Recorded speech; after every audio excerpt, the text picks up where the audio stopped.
360 میں پاکستان کے قبائلی علاقوں کو خیبر پختونخوا میں ضم ہوئے 3 برس گزر چکے، لیکن کیا واقعی کوئی تبدیلی آئی ہے؟ جتنی بھی عدالتیں وہ یہاں لائے ہیں وہ بہت محدود کمروں میں یہاں پہ رکھے ہوئے ہیں۔ ہیوسٹن کا شہر پاکستانی رہنماؤں کے امریکی دوروں کی اہم منزل کیوں بنتا ہے؟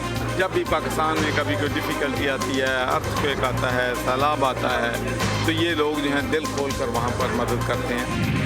اور جانیے گا کہ پاکستان میں کورونا کے مریضوں کے لیے درکار آکسیجن کی صورتحال کیا ہے۔ موسٹ آف دا ہاسپٹل ہمیں کہہ رہے ہیں کہ جی ہمارا کنزمپشن بڑھ گئی ہے، پریشر جو ہے نا وہ ڈراپ ہونا شروع ہو جاتا ہے۔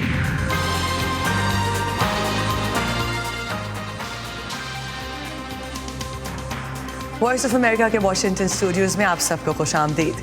پروگرام ویو 360 کے ساتھ میں ہوں ارم عباسی۔ ماضی میں وفاق کے زیر انتظام رہنے والے قبائلی اضلاع کو خیبر پختونخوا میں ضم ہوئے 3 سال پورے ہو چکے ہیں۔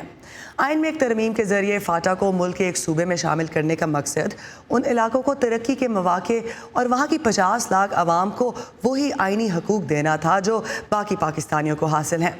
تاہم اب ان اضلاع کے سیاستدان اور اکثر شہری نالاں ہیں کہ ترقی اور مساوی حقوق کا جو خواب انہیں دکھایا گیا تھا وہ وعدہ پورا نہیں کیا گیا۔ 2018 میں ضم ہونے والے ان علاقوں کے اراکین پارلیمان نے حال ہی میں خیبر پختونخوا کی اسمبلی کے اندر بھی اپنا احتجاج ریکارڈ کرایا۔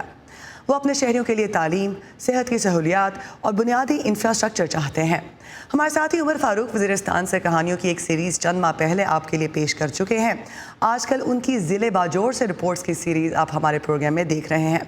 باجوڑ کے رہائشیوں کو صحت، تعلیم، انصاف کے حصول اور زندگی کی دوسری سہولیات میں کس قسم کی رکاوٹیں اب بھی درپیش ہیں؟ آئیے دیکھتے ہیں ان کی ایک جھلک عمر فاروق کی رپورٹ سے۔ جب ڈیلیوری کا کیس ادھر آتا ہے زیادہ بچہ اسے ضائع ہو گیا ہے کہ ادھر جو سہولتیں جیسا کہ یعنی پختونخوا میں ملتا ہے یا اور کنٹری میں ملتا ہے ہم کو ایسا نہیں ملتا ہے۔ یہ سب مسئلہ ہے میرے لیے۔ یہاں پہ ہمارے عدالتوں کے لیے کوئی جگہ نہیں ہے۔ یہاں پہ چند کمروں میں پوری ڈسٹرکٹ کے جتنی بھی عدالتیں وہ یہاں لائے ہیں وہ بہت محدود کمروں میں یہاں پہ رکھے ہوئے ہیں۔ ہمارے پاس قبرستان نہیں ہے۔ پھر نوشہرہ میں بہت ٹائم تھا، پھر ہم نے ملاکنڈ والوں کو بولا کہ بھئی ہمیں ادھر نہ قبرستان میں جگہ دے دے، لیکن وہ بھی دور تھا۔ پھر تمل گرے میں ہم نے فون کیا کہ ہم قبر آپ اس طرح کرے کہ جگہ ہمیں قبر کی دے دے۔ پھر ادھر کے قبرستان والوں نے ہمیں جگہ دی۔ پھر میں اپنی والدہ کا جنازہ لے کے تمر گھر آ گیا۔ سٹاف ابھی تو فی الحال ہمارے ساتھ 3 پوسٹ اپنے پوسٹ ویکنٹ پڑے ہیں۔ اس اسٹریم میتھ فزکس کا ایک پوسٹ ہمارے ساتھ تقریباً کوئی 6 ماہ سے خالی پڑی ہے، اور ایک جو ہے نا پی ٹی ہم سے ریٹائر ہو چکا ہے، فزیکل جو ٹیچر، اور ایک ہمارا ڈرنگ ماسٹر صاحب جو ہے وہ 1 جنوری سے ریٹائر ہو چکا ہے۔ تو 3 پوسٹ ہمارے ساتھ پہلے سے خالی پڑی ہے۔ اس سلسلے میں بات کرنے کے لیے اسکائپ کے ذریعے ہمارے ساتھ موجود ہیں پروفیسر جمیل احمد چترالی، جو کہ پشاور یونیورسٹی سے منسلک ہیں۔ پروفیسر چترالی، سب سے پہلے یہ بتائیے، تقریباً ہر ہی شعبے کی صورتحال کے متعلق ان علاقوں کی عوام مایوس نظر آتی ہے، لیکن ان کی کئی شکایات ملک کے دوسرے حصوں کے پاکستانیوں سے زیادہ مختلف بھی نہیں سنائی دیتی۔ کیا یہ شکایات جائز ہیں یا مرجر سے توقعات جو ہیں وہ زیادہ لگائی گئی تھیں؟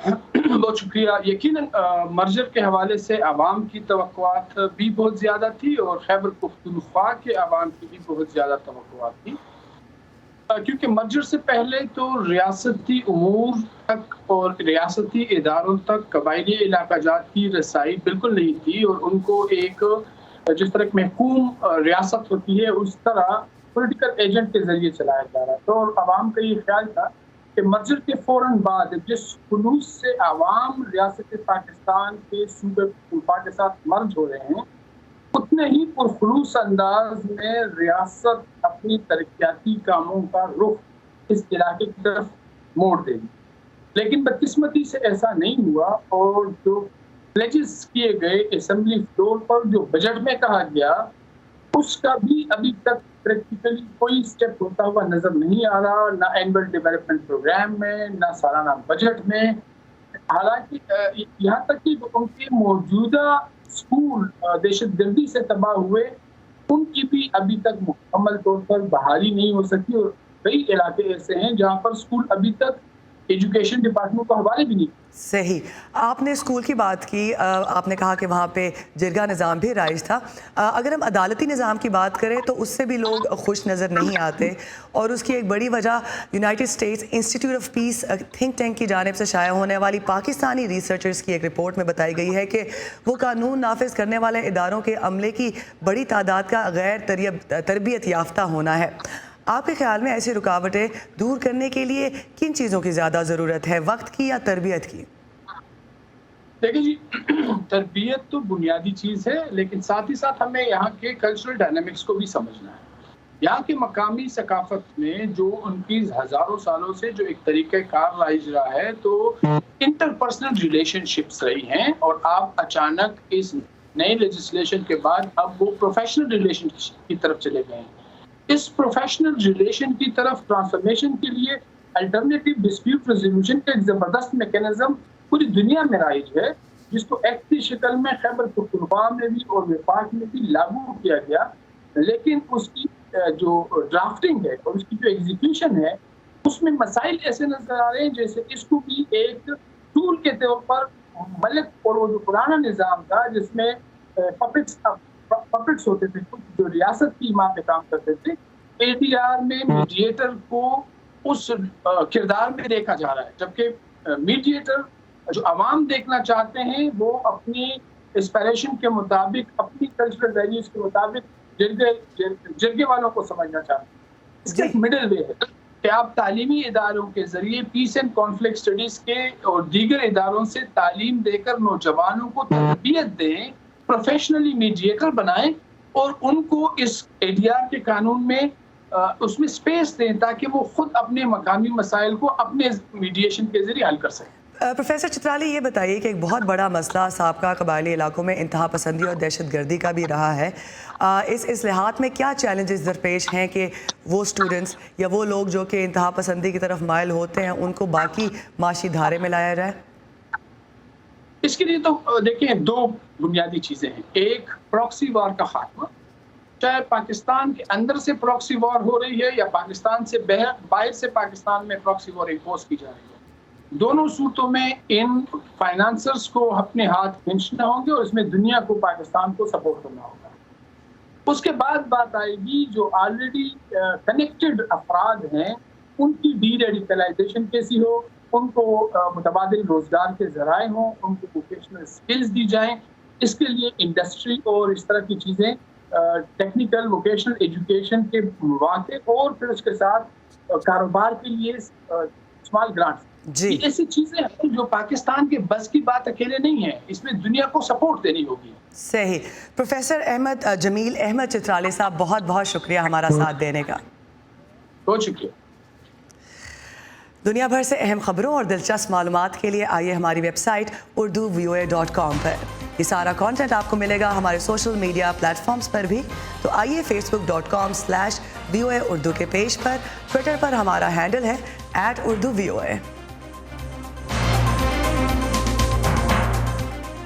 تازہ ترین خبریں, اہم واقعات, آڈیو ویڈیو رپورٹس اور تجزیے دیکھیں, سنیں اور پڑھیں VOA اردو کی اسمارٹ فون ایپ پر. خبریں اب ہر وقت آپ کی مٹھی میں. تعداد کے اعتبار سے پاکستانیوں کی پاکستان سے باہر سب سے بڑی تعداد امریکہ میں آباد ہے, اور امریکہ میں پاکستان سے تعلق رکھنے والوں کی سب سے بڑی تعداد نیو یارک اور پھر ہیوسٹن کے شہر میں بسی ہے. تاہم ریاست ٹیکساس کے شہر ہیوسٹن کا دورہ امریکہ آنے والے تقریباً ہر بڑے پاکستانی رہنما کے سفر کا لازمی حصہ ہوتا ہے. ہیوسٹن حال ہی میں امریکہ آنے والے پنجاب کے گورنر چودھری محمد سرور کے دورے کا بھی مرکز تھا. آخر ہیوسٹن کو پاکستانی رہنما اس قدر اہمیت کیوں دیتے ہیں, جانتے ہیں مونا کاظم شاہ سے. وہ پاکستان کے لوگوں سے بھی زیادہ محبت کرتے ہیں. جب بھی پاکستان میں کبھی کوئی ڈیفیکلٹی آتی ہے, ارتھ کویک آتا ہے, سیلاب آتا ہے, تو یہ لوگ جو ہیں دل کھول کر وہاں پر مدد کرتے ہیں. اب بھی آپ دیکھ لیں کہ کووڈ کی وجہ سے دنیا میں بزنسز ساری نقصان میں ہیں, لیکن اس کے باوجود ہماری ریمیٹنس جو ہیں پاکستان میں وہ بڑھ رہی ہے.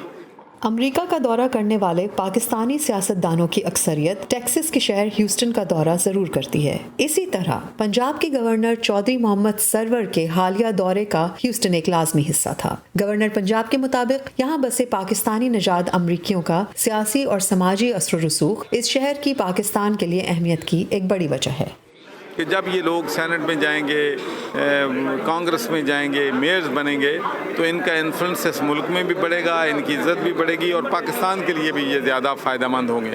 مجھے اچھی طرح یاد ہے کہ 1997 میں برطانیہ میں پہلا مسلمان ممبر آف پارلیمنٹ منتخب ہوا تھا اور اب ماشاءاللہ 2 درجن سے زیادہ وہاں پر مسلمان ممبر آف پارلیمنٹ ہیں.